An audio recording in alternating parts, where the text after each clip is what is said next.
Hey guys, it's Roderick. I'm here with Rise the Power of X number 3. Okay, this is very data heavy issue, right? Like this kind of, in a film, it would be very exposition heavy, right? So this kind of lays the groundwork and the blocks and kind of what's going to happen coming up in the other issues. So, excuse me, bear with me as we kind of go through this and kind of, because it kind of explains how everything became to be, how everything is, and ultimately how things are ultimately probably going to end, right?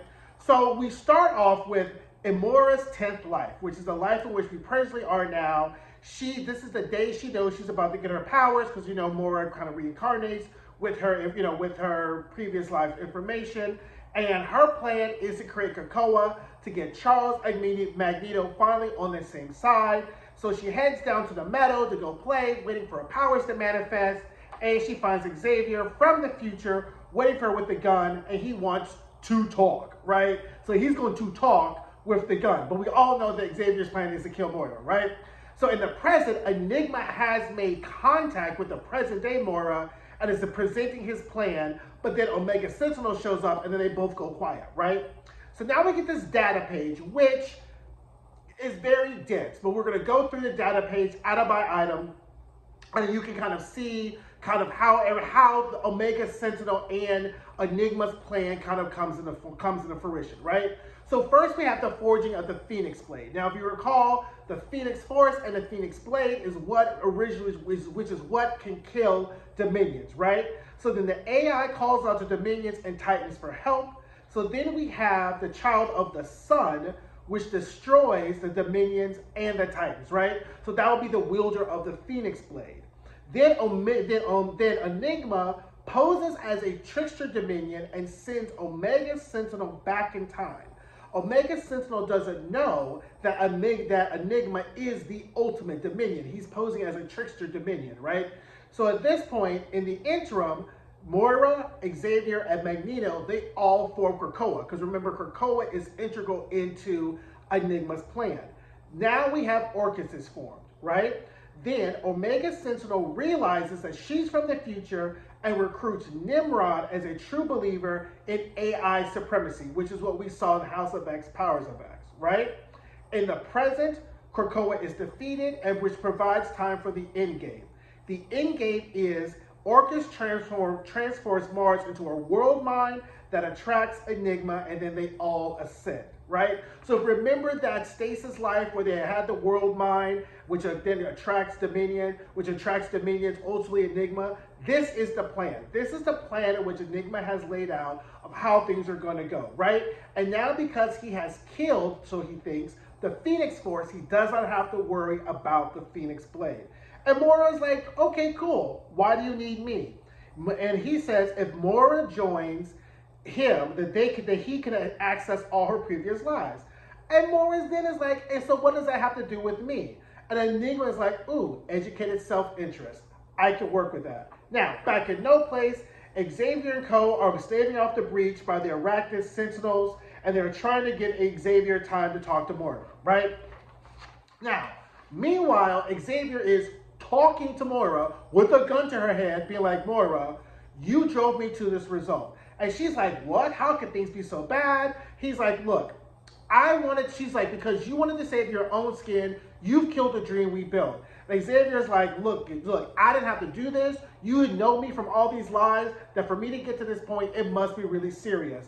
And she's like, no, there must be another chance. Now, back in No Place, Doug accidentally reveals that he's actually a Sinister clone. Rasputin freaks out and then spills all the tea to Rachel that Doug is really Sinister and that Xavier is going to go and kill Moira, right? So then Rasputin arrives and stops Xavier from killing Moira, right? And then she complains about him about being in league with Sinister. Because remember, Rasputin is a chimera that's been created by Sinister. So anytime you mention Sinister, Sinister S, Mother Righteous, Stellar Orbis, she just loses her shit because she's just all anti-Sinister and everything that happens with Sinister, right?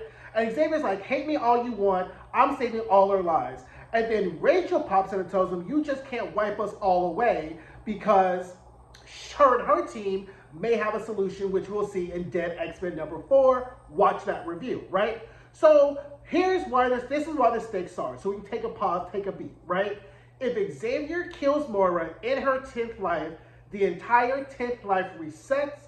Everything that we know is gone. Krakoa, everything that's happened in the current timeline stops, and then that ultimately will stop Enigma, right? Because the timeline will reset, and then we'll go to whatever her 11th life is. But Moira is not guaranteed an 11th life because, as you recall, in her 4th life with Destiny was kind of iffy, being like, you get 10, maybe 11 lives, but it depends on what you do the last few lives you got, right? So we don't know whether killing Moira in her 10th life will give us another Moira or whether that will be done with Moira anyway. Xavier does not really care at this point. He knows no Moira means no Enigma, means the universe gets to be saved, right? Then we get this another data page that really should have been a conversation between Moira and Enigma. And really, Enigma offers Moira a chance to be a coherent Titan and Enigma subordinate subroutine, right? Outside time and space. Because remember, Enigma just wants access to all of Moira's lives so that way he can move outside causalities, right? So Enigma can only see cause and effect in the current timeline. So he can go to the future, but he cannot go to various futures and various dimensions, and everything has to occur as he sees it for him to move to the current future what he's in, right? So think of it this way. The Enigma can only move forward. With Moira, Enigma can move sideways and then forward, sideways and then forward, because that was the essence of value of Enigma, of Moira, right? Because by having Moira create multiple lives and multiple timelines, the Sinister clones, Stellar Orbis, Mr. Sinister, Dr. Stasis, had multiple chances of trying to go and reach Dominion status, right? So if Enigma have access to Moira, if he fails in this timeline, he can just hop to another timeline and try the same thing again, right? So anyway, Moira agrees, and she tells Omega Sentinel that a Dominion has made contact. And so Omega Sentinel's like, oh girl, you on a Dominion team? Perfect. Everybody's now in chorus with the whole, we're going to ascend with the Dominion, right? So back in No Place, Sinister Doug is salty that Xavier didn't kill him. Xavier stops Red Keaton from killing Doug, saying that we need him.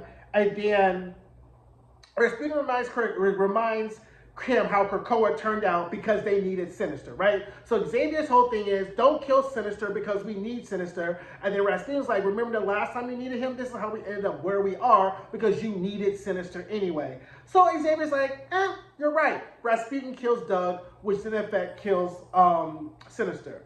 So then Rasputin feels bad for a while. Then Rachel hops in now. Is like, WTF is going on? How could you lie to me? How could you not let me know what was going on? And Xavier's like, okay, fine, Rachel, I get it. She's like, look, we can do another plan. We can resurrect the Phoenix Force. We can get this done. And Xavier's like, you know what? That's pretty good, right? Because remember, there's 3 plans, right? We can do kill Moira, we can defeat Orcus, and we can resurrect the Phoenix Force, right? Right now, the X-Men are working on 1 and 2, right? We're not working on 3 at this point, right? So then he's like, you know what, Rachel, you're right. We'll go with your plan. I'm sorry. And then shoots Rachel in the back and kills her, right? Now, everybody on social media was really upset about this ending, but it's pretty obvious what's going on. The problem is, and this kind of is happening a lot with Xavier and his plans, he's not really cluing a whole lot of people into what he's actually doing. So he's not really betraying Rachel to betray Rachel for the sake that he's gone bad. He's like, bitch, if you want to resurrect the Phoenix Force, you got to get to where the Phoenix Force is, which is the White Hot Room. And the only way you get to the White Hot Room is if you die. So, bye-bye, bitch.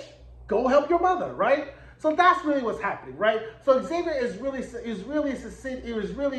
acquiescing to Rachel's plan. It's like, okay, we need to resurrect Jean. You can help Hope resurrect Jean. Bye-bye. People really were like, oh, Xavier, he's horrible. I was like, no, that's part of the plan. Now, could he have told her, hey, chick, I'm about to kill you and you need to go help Jean? Sure. But then it wouldn't be comic books and the high stakes and the drama and all the things that we have, right?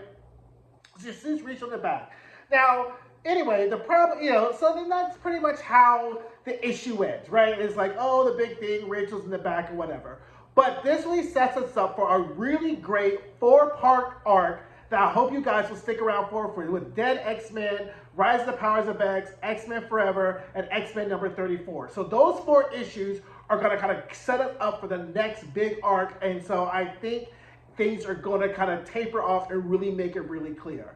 So, okay, guys, thanks for sticking around. Drop down in the comments and let me know what you guys thought of this. I will see you guys soon. Bye. Hey guys, thanks for watching my videos. Don't forget to like, comment, subscribe, and share. And don't forget to check out some of my other videos.